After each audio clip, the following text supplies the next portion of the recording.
Alright, welcome back.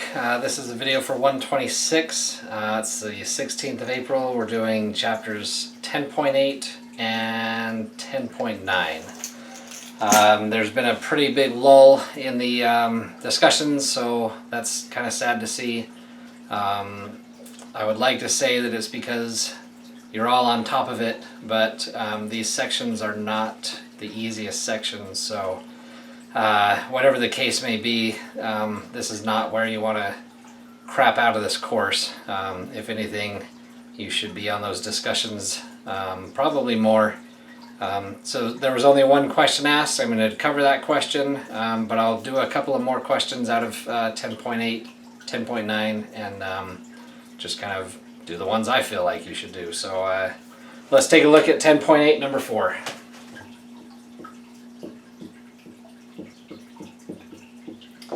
This is a system of nonlinear equations, and we're asked to solve it. So we have x squared minus 2y equals 21.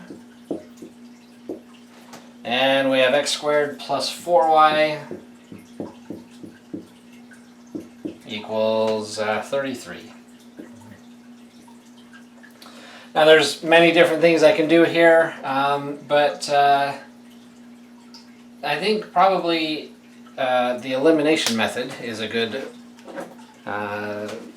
thing to look at, because if I multiply this top equation by 2, then my y's, if I add these things together, will cancel out. So I'm going to start with that, multiply the top by 2, and I get an equivalent system that is 2x squared minus 4y equals 42. And then the bottom one I'm not changing, so I'm just rewriting what I have. X squared plus 4y is equal to 33.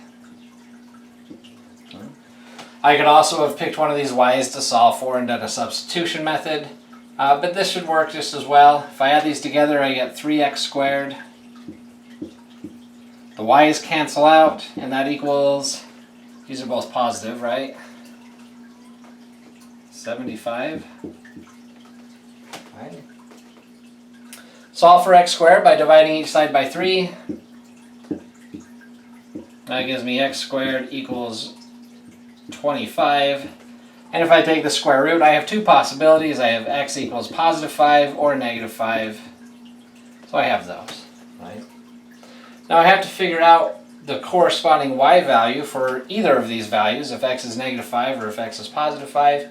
And I can do that by plugging it into either one of these. It doesn't matter which one I choose. I can just plug it into one of these equations and figure out what y is. So I'm going to plug it into probably the top one. No particular reason other than it has smaller numbers. But if x is, and it doesn't matter if x is 5 or negative 5, x squared is still 25, so this is actually both. This will take care of both of them.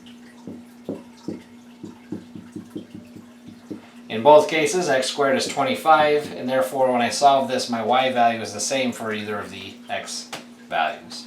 So I get 25 minus 2y equals 21. Subtract 21 from both sides. That gives me minus 2y is equal to, I actually wanted to subtract 25 from both sides. That gives me negative 2y equals negative 4. And if I divide each side by negative 2, I get y equals positive 2. Right? So it's 2 in either case, so I have two solutions here. I have the point 5, 2. When x is 5, y is 2, but when x is negative 5, y is also 2. I have those two solutions. And I can check these, I can plug them both into both equations, and they should solve. And that's that.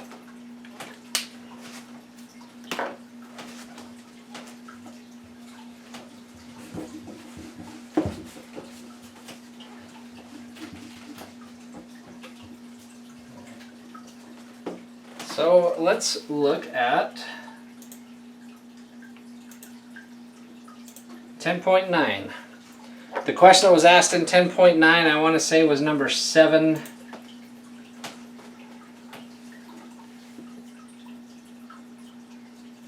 Let me see here. Sorry, I had it open a minute ago. Now it's gone. It was indeed number 7.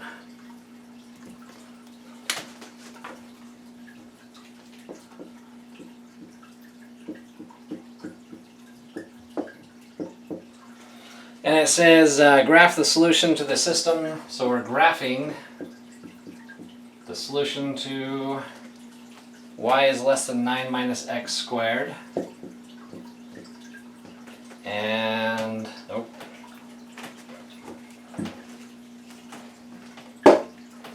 Y is less than 9 minus x squared. And y is greater than or equal to x plus 3. Okay, so first I'm going to treat each of these like an equation to figure out where the boundary is.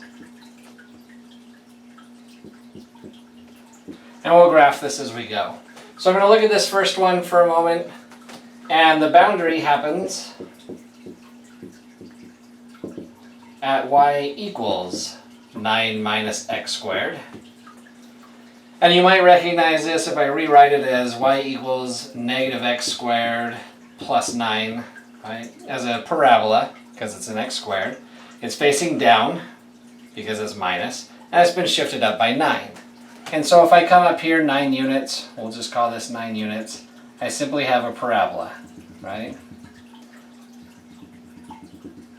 Now I don't ever want to hard write in a solid line because I need to determine whether it's solid or not. And that's determined by this inequality. This is a strict inequality, which means it's going to be a dotted line, so I'm going to leave it as my dotted dashed line over there. And that means that I can go up to that line, but I can't be that line, right? So it's dashed. The next one that I do is going to be a solid line because it's a greater than or equal to. It includes that equal to, so I'll have a solid line for it, right? Now I've got the boundary, but I need to know if I'm going to shade above that parabola or underneath that parabola. And to check, I just check 0, 0. 0, 0 is an easy point. As long as your line doesn't go through 0, 0, you can check 0, 0. And if 0, 0 is a solution to the inequality, then I'm going to shade where 0, 0 is, which is to say underneath the inequality, right? Or underneath the border. So I check 0, 0 into the original inequality. That says then that 0 is less than or equal to, or sorry, strictly less than 9 minus 0, or 0 is strictly less than 9, and that's true. And because that's true, then I'm going to shade everything below. Now, shading in graphs doesn't ever really look great on a whiteboard. So I'm going to try to go easy, but that really means that I'm shading this area down here. Okay? And that goes on forever. That's the one line. Now let's take a look at the other line.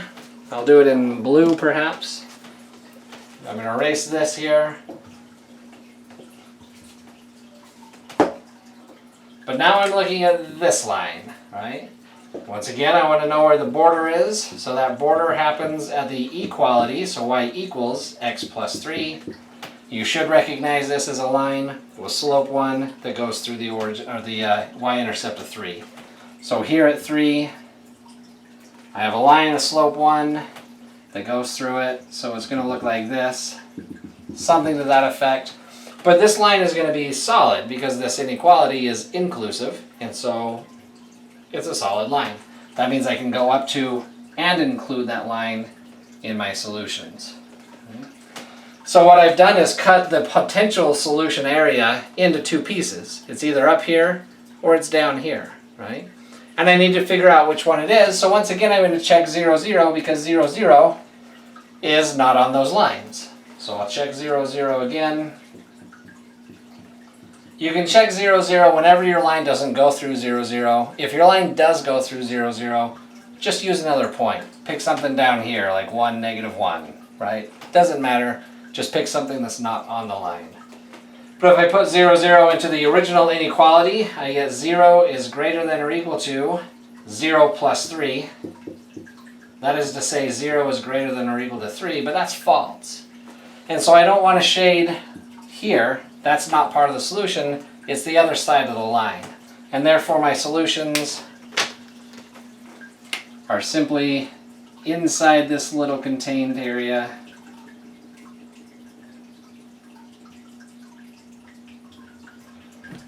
Up to and including my blue line, but up to and not including that dotted line.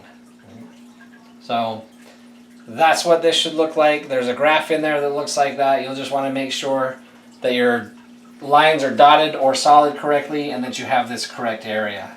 Right? So that's basically how most of those look in 10.9. That should get you through all of them. Again, go to the discussions, post. Please don't disappear on me now. We've been through too much for that, and we're almost there. So thanks, and I'll see you next time.